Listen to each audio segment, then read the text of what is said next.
The first new feature is that Copilot is built right into the Edge browser. I'm going to switch to a blog site that I have open right here. And in the upper right, you're going to see this little blue and green Copilot icon. And I'm going to click this to open Copilot. Now this is the same Copilot that you see in the main copilot.microsoft.com. It's just a little compact version. You'll notice things like more precise here, more balanced, and more creative. Now a reminder for folks, more creative mode here is free GPT-4 and DALL-E 3 baked right in. So you don't have to pay $20 a month for ChatGPT Plus. You get the full powered GPT-4 right here in the Edge browser when you're using creative mode, and you also get DALL-E 3 to create images. Now the first thing I'm going to do is set this to more precise mode because I'm going to ask some questions about this web page using Copilot. I'm going to do generate page summary, that's a simple one. And Copilot down here is going to look across the page and then generate a summary for me. Okay, it made a nice summary, and what's kind of cool is you get the little sources right here and you can see exactly where these references came from. You also can do the thumbs up and thumbs down if you like or dislike it. The other nice thing is we've added read aloud, so I'm going to read this out loud. Certainly. Here's a summary of the key points from the Microsoft Education blog article. AI integration. So it's a really nice text-to-speech, neural text-to-speech actually, read aloud of what was written there. So that's great for accessibility. I can also go up here and I'm going to say, suggest questions about this document to ask Copilot. So we'll click that. And now it's going to say, what are some good questions you might want to ask about this website? Okay, nice set of questions. I'll ask about personalized learning, ask about lesson planning, a bunch of questions that I could ask Copilot to learn more about this blog entry. Another new feature is you have screen clipping baked right into Copilot. So I'm going to scroll down here and we're going to go a little inception. I'm going to click this screenshot button there. Now I'm going to go and I'm going to trace a square right around this Copilot image. Let go. You can add some things to it right here, but I'm just going to say keep and done. And it pops the image right there. And now I'm going to ask, please describe this image. And there's a little microphone. I'm going to use speech to text and click this. Please describe what is in this image. And then I'll just hit submit. So it's going to describe what is in this image about Copilot. Copilot's going to analyze itself. Okay, it says the image you've uploaded appears to be a screenshot of the Copilot interface. Correct. And it gives lots of information. It even describes the interface that it found in the image. So that is pretty cool. A couple of other capabilities. If I want to start a new topic, I just click new topic. It sweeps it all away. I can go to creative mode. I can use DALL-E 3. I can create images here. All those other great things. You also have that little image carousel right here if you want to scroll. Also, if you have Copilot for M365, now that's our paid offering, if you switch to work, it's going to switch Copilot into our work mode. So this is Copilot for M365. If I have things like emails or chats or documents, I can do that, my internal network. I'll switch back to web right here. And also, you've got a couple options. You can snooze notifications right up there. You can pop out if you want. If you want to pop this fully open into a new tab, you can do that. There's the full-on Copilot. We're going to close this. A final note, I'm signed in with my corporate account, so you can see I'm in Copilot with data protection, and it says protected right here. If I was using a consumer account, I would not get that special Copilot with data protection. So I'm in the safe and secure mode with my corporate account. The second new feature is Compose, and I will click here to switch into Compose mode. This lets you use generative AI to create writing. So I can give examples about what to write about, I can choose a tone, I can even choose the different formats, the length, and I get a preview right down here. So let's write about TPS reports. Okay, because it's Initech, we want to keep it professional. We're going to make the format, let's just say it's going to be for an email, and we're going to make it a short one. And I'm going to generate a draft. Now it's going to start generating. Oh, this looks perfect. TPS report submission. Dear team, please find the attached TPS reports for this week and complete with the new cover sheets as per the latest directive. And I'll of course put in my name, Bill Lumberg. Now I can even have a conversation. I love that movie. What's your favorite scene? You can easily use this to generate different types of writing and compose, and you can regenerate. You can make LinkedIn posts. You can make summaries, reports, like a TPS report. You get the idea. So you've got a nice little writing helper right here in Edge on the Compose tab of Copilot. The third new feature is video summary in Copilot, video highlights. This is quite cool. Right here, I've got my AI in Education video open, and I'm going to ask Copilot to summarize this and give me the top highlights. This is a 30-minute video. I'm not going to watch that whole thing. Can you summarize and give highlights of this video and include timestamps? Hit submit.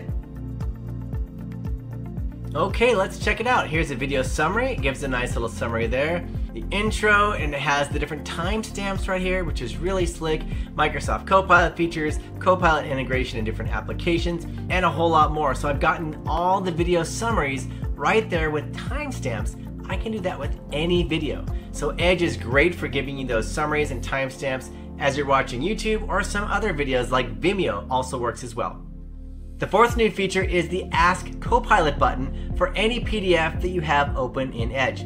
I've got a 30+ page PDF right here, and I want to ask some questions with Copilot. So I just click this button right here, the Copilot pane opens, and now down at the bottom I can ask it anything. I'll switch to more precise mode. This is useful for fact finding, and we're going to ask it to summarize the top 5 points in this PDF. And we'll hit submit. Okay, there are the top 5 points, and it cites and sources where it even found it in that PDF. I can ask lots of other questions right here below with these little pills that pop up, but you get the idea. The Ask Copilot button is just a very handy way when you're looking at a PDF. Just say, Ask Copilot. Copilot pops up in Edge, and you can ask all the questions you want. The fifth new feature is the ability to translate any content in the Edge browser when you have a PDF open, and you can read aloud. So I'm going to select some text right here, and there's this translate button, and I'm going to click this. It opens up the translate page, and it has the default language. It's detected, English. Maybe I want to translate this to Norwegian, and instantly it is translated right there. And if I want to edit that or edit this, I can. Now I'll just click the read aloud button for Norwegian. Utjevne spilleregler med Microsoft læreverktøy. I can translate to other languages. Let's say I want to go down and choose Spanish. Choose that. Very quick translation, and then just read aloud. Nivelar el campo de juego con Microsoft Learning Tools. Pretty slick. If you want to copy the text, just click here and you copy it to the clipboard, and you can paste that somewhere else. So really quick and easy translate and read aloud for any PDF that you have open in Edge. The sixth new feature is split screen. So right here, there's this little icon, a little split icon with a window, and this is going to allow me to very easily split my screen. So I'll click this, and on the left it puts that blog, and then you can choose other tabs that you've opened on the right. So if I had a whole bunch of tabs here, I could just choose one. Let's say I'm doing a research document. I'll click this, and now my Word document is right here on the right, and this blog is on the left, and it's all in one tab right here. And you can see how it's kind of split right here. What's really cool is I can click and drag this image and let go. Bang, it just drops it right there in the Word document. So that's really easy, you know, if I want to go here and copy text and paste it there. So really easy to do all sorts of split screen work. And it doesn't have to be a Word document, it can be multiple blogs or different sites, whatever you want to do. And then when you're done, you just go over here and click split screen, and it's going to pop that back. And I've got my 2 tabs right there again. The seventh new feature is Screenshot in Edge. It's also been renamed. It used to be called Web Capture. I've got an image right here, and I will go to the 3-dot menu, and I want to take a screenshot. Right here, you're going to see Screenshot. I could also use the shortcut key Control-Shift-S, but I'll just click Screenshot. And now I can capture the full page or just a certain area. So I'm going to go right here and draw the square over the area that I want. Let go. Now I can copy this, save it, mark it up, or do a visual search. I'm just going to copy, and now I'm going to go somewhere else and paste that image. Okay, I'm here in OneNote, and I'll just do Control-V, and there's the image, so super quick and easy. The eighth new feature is a VPN, or Virtual Private Network, built into the Edge browser. I'm going to go here to the 3-dot menu, and I'm going to scroll down, and I'm going to choose Browser Essentials. This opens up the Browser Essentials tab, and you've got lots of great things. I've talked about some of these features in the past with performance and safety. Here's the new one, the Microsoft Edge Secure Network, and this is in preview right now. I can help secure my connection from online hackers and some of the other benefits. So I'm going to say Get VPN for free right here. Alright, and now I'm going to say always use VPN for this site as well. So it says automatically uses VPN for public Wi-Fi, insecure sites, and more. And there's more details right here if you want to go into settings to manage it. You can explore there. But now I've got my little VPN enabled for the Microsoft Edge Secure Network. On the three-dot menu, there's a couple other options. You can go here if I want to launch Manage Secure Settings. So right here in Settings, you can see you can either select the sites, you can optimize it and let Edge do this for you, or you can say do all sites. So lots of options. You can even manage secure sites and go specifically right here. This is the one that I chose just now. You can add more sites. You can say never use secure on these sites. Lots of different options, but I'm going to leave this one on optimized, and I am VPNing myself along. If you want to keep up with all the latest Microsoft updates and tips and tricks, subscribe to my channel and then just ring the bell so you get all the latest videos that I post.